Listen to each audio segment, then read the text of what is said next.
That's the wavelength. Look it down. Already got it. Broadcast signal injected. We're in. Piggybacking underway.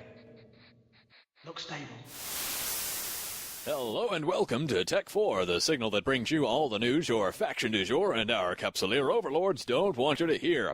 I'm Hades Adamar, and in tonight's show we'll be looking at yet another terrifying new menace that may threaten mankind's existence. Our studio team will be examining the latest capsuleering technology, and our intrepid reporter, Maliki Valpuri, will join us from the field with the crew of the science vessel Discontinued, currently probing uncharted space. But first, our headline story. Highland Tukos, a leader in the scientific community, defected recently from his native Caldari state, seeking political asylum in the Minotaur Republic. In a show of considerable flair, Tukos fled through several low-security systems, piloting a Charon-class freighter, accompanied by a...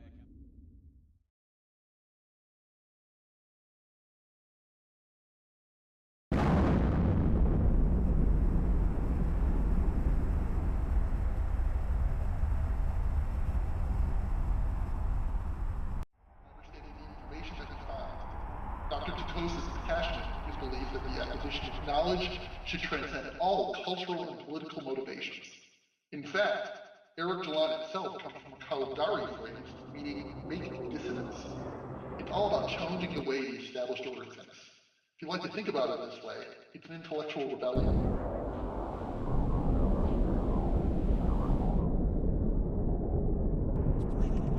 All of the known empires share a common ancestor, much as many might not like to think so. For centuries, we have been discovering evidence of ancient races that may shed some light on our own history. Sleepers may well be the most significant discovery yet. Most significant and the most dangerous. Perhaps, but imagine if we were to discover that there was more to the sleepers than mere automated systems. What if descendants of their original creators still survive somewhere? What if they're controlling the vessels that we have thus far encountered?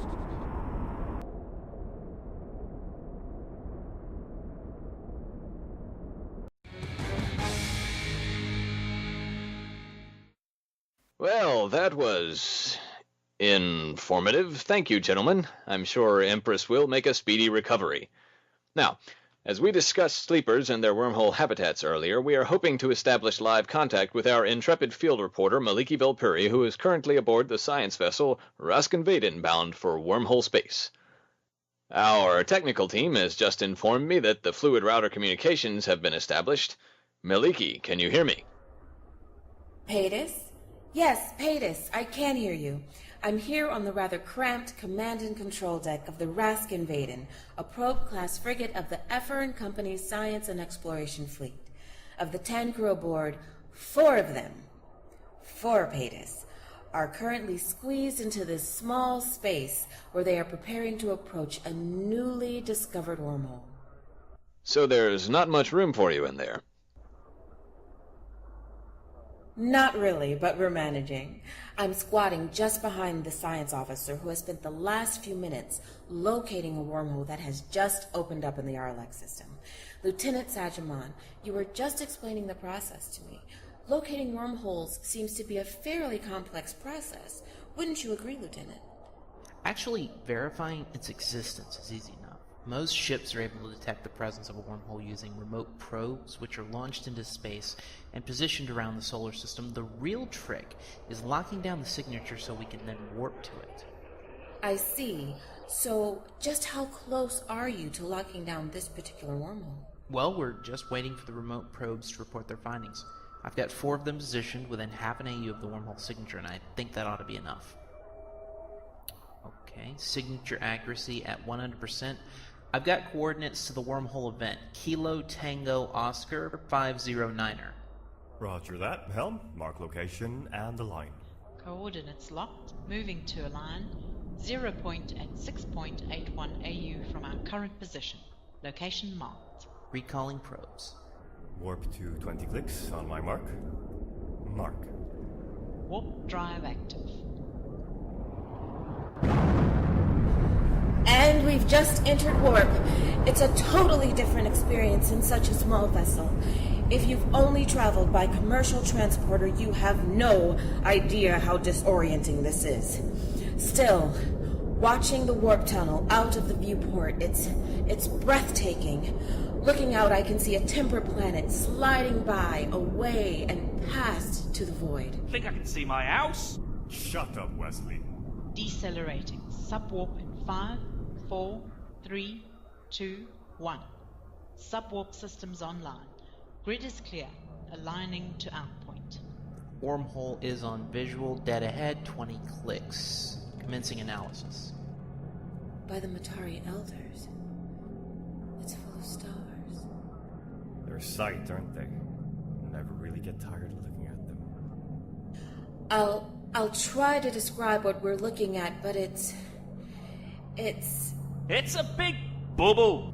Well, yes, it's a sort of vast orb hanging in space. It's pulsating and shimmering. The surface is like glass or water, and I can see the surrounding solar system reflecting from it. That's not a reflection. It's not? No, look at the color of the star. You're looking across the event horizon into another system light years away. That's incredible. Do we know what system it is? Hold on a second. I'm going to collate and cross-reference the data, but it seems like...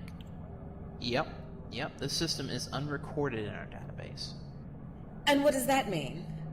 Sleeper space. Suddenly, the beguiling and majestic beauty of this natural phenomenon has taken a much more sinister turn. Now, as I look into the wormhole, I cannot help but to think if someone or something is looking back at us. Well, it is what we came for. Helm, line for approach. Science, report. This wormhole's stable. Projected lifespan more than a day. Okay, take us in. As we approach the wormhole, it seems as if it's growing and opening to suck us in. We are unsure if there are stable fluid router communications from the other side, but I will report our findings as soon as possible. Event wavelength established. Quantum harmonic synchronized. Wormhole at 2 clicks. Jump point reached. This is Maliki Valkyrie aboard the Raskin Vaden, entering unknown space and signing off. Jump.